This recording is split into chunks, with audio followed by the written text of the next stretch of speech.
Hey everyone, welcome back to the channel.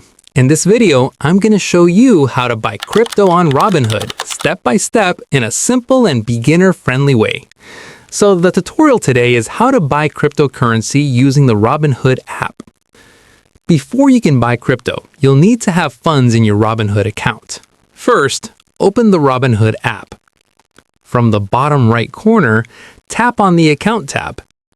Next, tap Transfers, then select Transfer to Robinhood. Choose the bank account you'll be transferring funds from, enter the amount you want to add, review the details, and tap Submit. Once the funds are available, you're ready to buy crypto. Now let's place a market order. A market order means you're buying crypto at the current market price. Tap on the search icon at the bottom of the screen. From the search bar at the top, type in the name of the cryptocurrency you want to buy. You can also tap on Crypto under the trending lists and choose from the available options. Once you've selected the crypto, tap Buy at the bottom of the screen. On the market order screen, enter the amount in USD that you want to spend.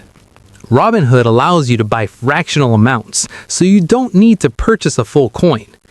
You'll see an estimated amount showing how much of that cryptocurrency your money will get you. Review all the details carefully, then swipe up to submit your order. And that's it. Once the order is complete, your crypto will appear in your Robinhood portfolio. If this video helped you out, make sure to like the video, subscribe to the channel for more Robinhood and crypto tutorials, and leave a comment below if you want to see another step-by-step guide. Thanks for watching, and I'll see you in the next one.